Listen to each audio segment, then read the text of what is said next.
ममता दीदी, सीएए देश का कानून है, इसको कोई रोक नहीं सकता। राजस्थान, एमपी समेत 5 राज्यों के अभी नतीजे भी नहीं आए हैं। उससे पहले ही बीजेपी ने 2024 के लोकसभा चुनाव के लिए हुंकार भर दी है, जिसका आगाज बीजेपी का चाणक्य अमित शाह ने ममता बनर्जी के गढ़ से किया। शाह ने कोलकाता से न केवल चुनावी बिगुल फूका, न केवल दीदी पर हमले किए, बल्कि ये संदेश भी दे दिया कि 2024 की जंग में बीजेपी का सबसे बड़ा हथियार यानी कि हिंदुत्व का एजेंडा सबसे अहम रहने वाला है।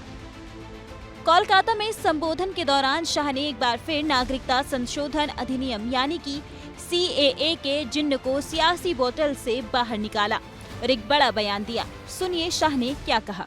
ममता बनर्जी सीएए का विरोध कर रही है, सीएए कर नहीं दे, मगर मैं आज इस सभा में कह कर जाता हूं, ममता दीदी, सीएए देश का कानून है, इसको कोई रोक नहीं सकता और हम सीएए को लागू कर रहे हैं। भारी संख्या में मौजूद लोगों की भीड़ को संबोधित करते हुए शाह ने ममता सरकार पर एक के बाद एक कई जोरदार हमले बोले और कहा 2026 में बंगाल की जनता बीजेपी कार्यकर्ताओं की हत्या का बदला लेगी और सबक सिखाएंगी।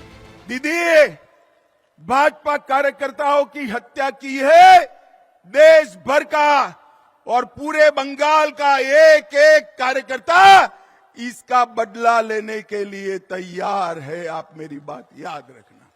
2026 में जब चुनाव होगा तब मालूम पड़ेगा कि किस प्रकार से राजनीतिक हत्या का वोट देकर बदला दिया जाता है। शाह ने 2026 के बहाने बंगाल में अपने 2024 के मिशन का भी आगाज किया और कहा 2026 में तो पश्चिम बंगाल में बीजेपी की सरकार बनेगी ही। इससे पहले 2024 की जंग में बीजेपी को वोट देने की अपील की।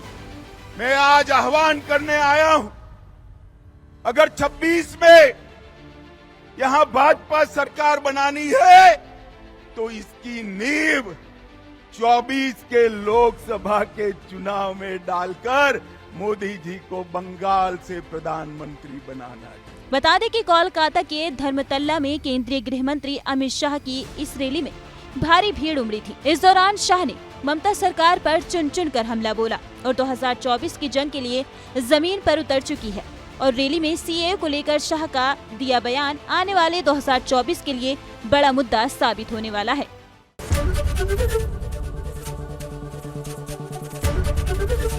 एबीपी गंगा, खबर आपकी, जुबान आपकी।